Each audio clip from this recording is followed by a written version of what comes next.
Kilarigbo TV, ìkànnì amúlùdún àkọ́kọ́ tó ń gbé àṣà àti ìṣẹ̀lẹ̀ Yorùbá lárugẹ.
I said she drop it there. She drop it there.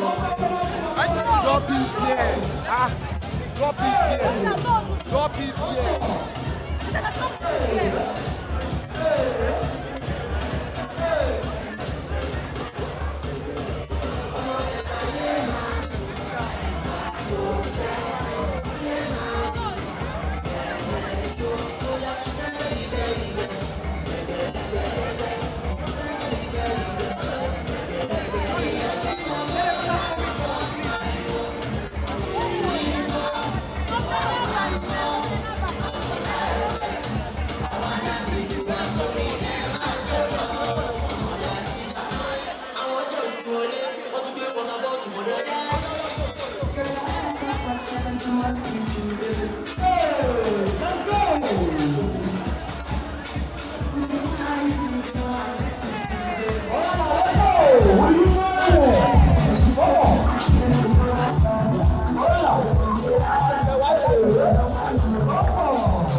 from any of those countries. You and I know say the country where we dey benefit from as Nigerian youths na Canada.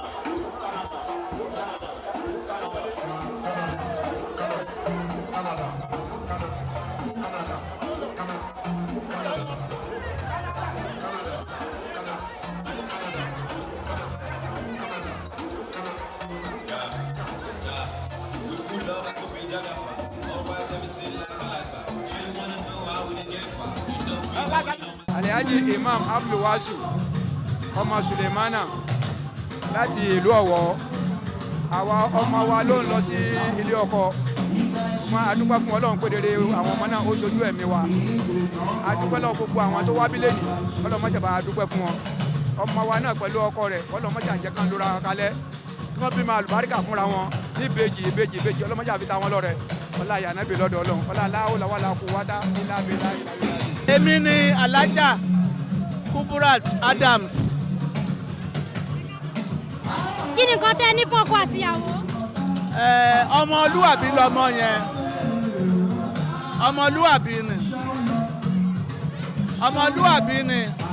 Ọlọ́run á dẹ̀ fàlùbáríkà sí. Ó máa bímọ yè lágbára Ọlọ́run. Àárò òun àtọlọ́run àti ọkọ ẹ̀ ò ní dàrú. Ọlọ́lá ìlàkùwátá ìlàbìlà. Olúwa ṣeun Ọlábẹ́dé. Ok, ara àwọn ọ̀rẹ́ ọkọ níyàn àbí? Ok, ó ti tó gba hòtẹ́ẹ̀lì àti ọkọ ti ń ṣe. A ti máa lọ bí ọdún 18 báyìí, 18 years. Ó ti pẹ́ o. Ó dà bẹ́ẹ̀. Kí ni nǹkan tí ẹ lè sọ fún wa nípa wọn? Nípa Kolade, well, Kolade jẹ́ ẹnìkan tí ó jẹ́ akíkanjú. He's hardworking. He's straightforward as well. Ó jẹ́ ẹni tó lóòótọ́. A jọ lọ school ní a jọ lọ Christian University l'Abẹ́òkúta ni. A jọ jẹ́ roommates for like 2 years. So ó jẹ́ ẹnìkan tí ó jẹ́ kanjú dẹ̀ jẹ́ olóòótọ́. Then ó jẹ́ ẹni tí ó máa tí ò lọ́lẹ̀ tí wọ́n kọ́ ọkùnrin wà kó máa hustle. I think Kolade has that too as well. And basically that's Kolade in a nutshell. Yeah.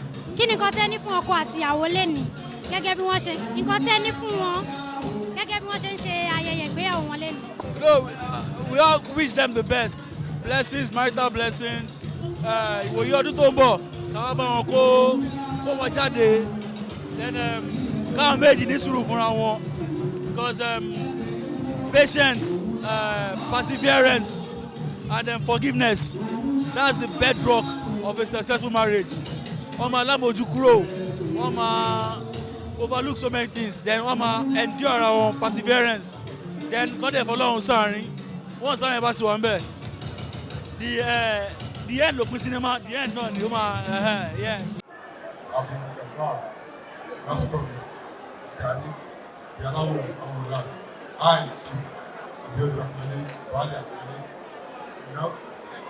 Please blessing on the couple.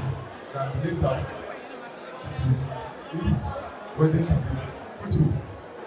And I believe that by God's grace, the goodness of God shall be upon this family. And I believe that we have been merriment on this occasion. And I believe that by God's grace, everybody that come here will go back home safely.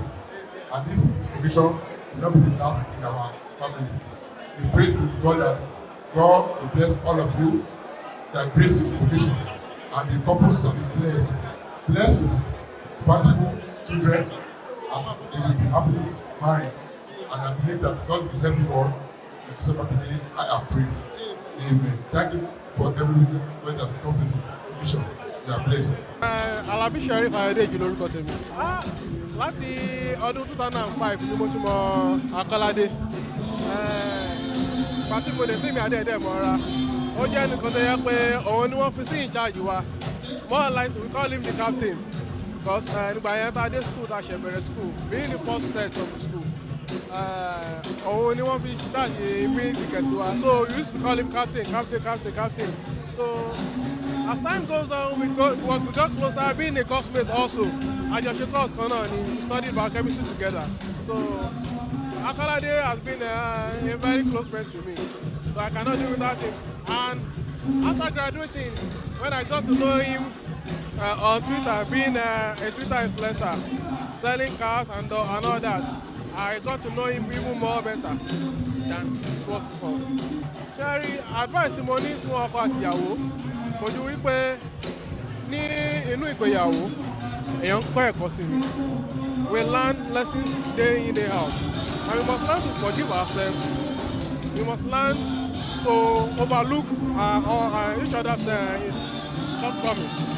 Then, at the same time, we must learn to plan together to achieve greater things. So, money for 1 year, they must learn to come to each other's level, and they must not lack communication.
Darling,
Ladies and gentlemen, let's have the parents of the couple. Bàbá ìyàwó, màmá ìyàwó, bàbá ọkọ, ìyá ọkọ. And we have you on stage very quickly. Ẹ ṣé. Only the parents of the couple on stage, please.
Abdulrahman Bọ́lájí. ok mo mọ̀ pé ẹ jẹ́ kan lára àwọn ọ̀rẹ́ ọkọ ó ti tó gbà mélòó tí ẹ ti jọ jẹ́ ọ̀rẹ́. A ti tó 18 years. 18 years ọdún méjìdínlógún nìyẹn o. ok ibo lẹ ti pàdé wọn báwo lẹ ṣe pàdé. School ni school. nílé ìwé ok kí ni kan tẹ́ lè sọ fún wa nípa ìwà Mr. Kolade. Well, ó jẹ́ èèyàn kan tó calm, èèyàn tó yẹ pé kò fẹ́ wàhálà, ó dẹ̀ fi ìfẹ́ àwọn ọ̀rẹ́ ó máa ń báyàn ṣe, ó lẹ́ràn fẹ́ lára, èèyàn dáadáa ni. So mo mọ̀ délédélé pé mo ti mọ̀ dáàdì, mo mọ̀ mọ́mì àti wà tipẹ́. ìgbà tó sọ fún yín pé àwọn fẹ́ ṣègbéyàwó báwo ló ṣe rí lára yín ṣé ó yà yín lẹ́nu àbí ẹ ti mọ̀ tẹ́lẹ̀. Kò yà mí lẹ́nu náà bẹ́ẹ̀ yẹn torí pé a ti sọ pé kó lọ wá nǹkan ṣe kó lọ wá nǹkan ṣe ẹ mọ̀ mo ní ìtádùn ibì kan náà ló máa ṣàṣìlè kan náà ni. So gbàtà sí introduction mo ti mọ̀ pé a ṣáà máa pé kò ní pẹ́ mọ́. gẹ́gẹ́ bí ọ̀rẹ́ àmọ̀ràn wo lẹ lè fún ọkọ ìyàwó. Ẹ mọ̀ pé ìyàwó ló máa ń ṣe à ń ṣe ìyàwó báyìí, so kò sí bó ṣe lè náà òun ṣe kínní tó máa ń tì òun sọ́bọ̀ òun ṣe kínní. So tíyàn bá ti márì ó láwọn kankan tíyàn máa ṣe téèyàn máa níwà rẹ̀ lẹ̀, so kò ń ṣe gbogbo nǹkan nìyàn máa react sí. Àwa náà ti márì nìsín, my marriage is 8 years, so gbogbo yẹn náà so àwọn ìmọ̀ràn tá a lè fún nìyẹn kó má bàyàn jà kó má bàyàn rìn wọ́n máa jà wọ́n máa rẹ́ wọ́n máa ṣe so ọlọ́dẹ fún ṣe. Adédọ̀tun Boronkade. mo rí pé ìkan lára àwọn ọ̀rẹ́ ọkọ lẹ jẹ́ á ti tó bí ọdún mélòó tẹ́ ti jọjọ́ rẹ̀. I knew him like 15 years ago, thereabout, if not more. I think it was 2005. That should be like 18 years. Wow, that's ọdún méjìdínlógún nìyẹn. Méjìdínlógún, yes. Kí ni nǹkan tí ẹ lè sọ fún wa nípa wọn? And just that he's someone that is caring. He's someone that can go out of his way to do anything for you. Far back as when we were in school, he was my roommate for like a year, and we used to share things. Even when things are not enough, we still share with you people.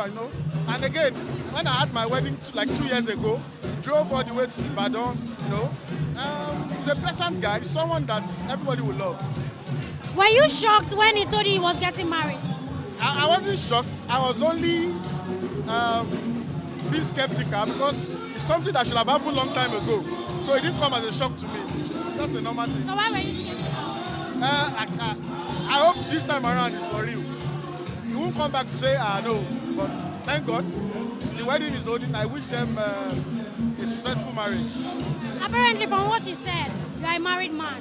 So from your own married man playbook, what are the advices you can give him? Number one is perseverance. You have to learn to tolerate each other. At least for like 2 years I've been married. There will always be 1 or 2 issues. Just look for a way to sort it within yourself. You don't need any extra party to know about it. So just work in and then stay focused and walk your way to God. God is number one priority. If you have God in the marriage, forget it. It is blessed already. Medina lorúkọ mi. Ṣé ọ̀rẹ́ ìyàwó lẹ jẹ́ àbí ọ̀rẹ́ ọkọ? Ọ̀rẹ́ ọkọ. Okay. Kí ni nǹkan tí ẹ lè sọ fún wa nípa? Well, Kolade is a very nice person. He's just too playful. Kí ni nǹkan tí ẹ ní fún ọkọ àti ìyàwó? Well, kọ́ múra wọn lọ́kàn, kọ́ má bára wọn sọ ọ̀rọ̀ ara wọn fún anybody. Tó bá ní any issues, they should try and sort it out themselves. Kọ́ má involve third party. Ọlọ́run á dẹ̀ bá wọn ṣe wọ́n bára wọn káyé lágbára Ọlọ́run. Gẹ́gẹ́ bí obìnrin. Okay. Àmọ̀ràn wo lẹ lè fún ọ̀rẹ́ yín tó jẹ́ ọkọ? Tó jẹ́ ọkọ. Obìnrin will always be obìnrin, so as ọkọ tíyàwó bá ti bínú, his own is just to calm down and.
Thank you.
Thank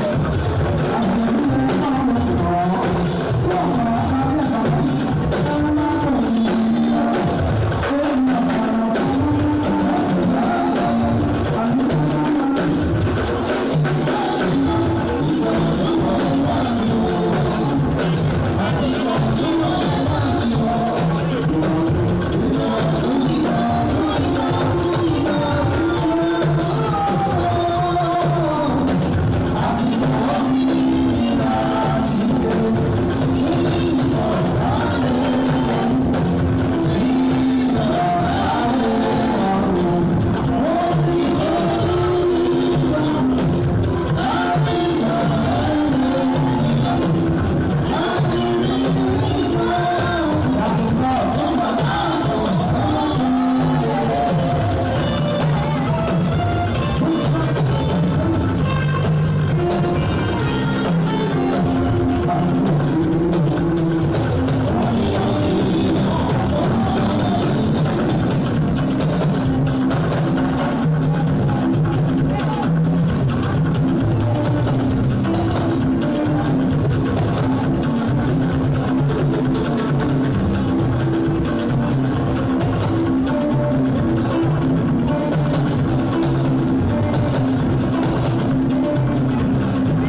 ìyàwó àti gbogbo ẹbí ìyàwó àti ẹbí ọkọ kó rí pé àwọn ètò yìí òun ò gbé ọlọ́run bá sì wọ́n lọ́wọ́ pẹ̀lú àṣẹ ọlọ́run láti rí pé òun rí ṣe tẹ́lẹ̀ ẹlẹ́kẹta bẹ̀ ni pé kó má gba aráàta láyè láti kí ni ìṣẹ̀lẹ̀ tí n bá sọ pé aráàta àwọn òbí frank ìlà ìwọ̀nba ní kí bàbá ọ̀rọ̀ ìwọ̀nba ní kí ìyàwó ọdún ìlú dá ìwọ̀nba ní kí àwọn ìyá ìyàwó wọn dá sí ìwọ̀nba ní kí àwọn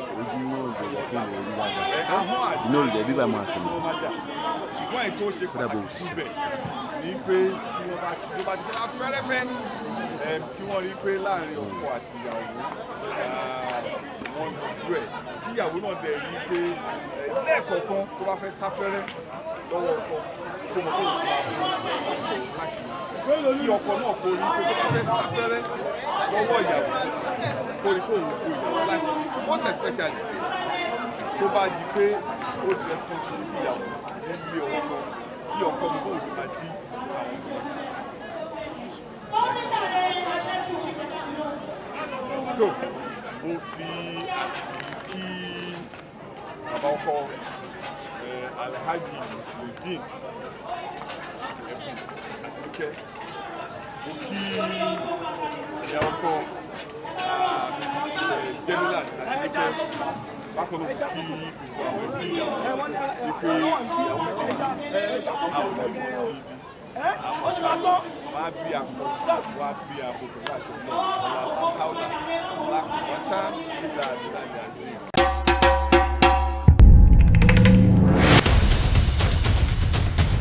Kilarigbo TV, ìkànnì amúlùdún àkọ́kọ́ tó ń gbé àṣà àti ìṣẹ̀lẹ̀ Yorùbá lárugẹ.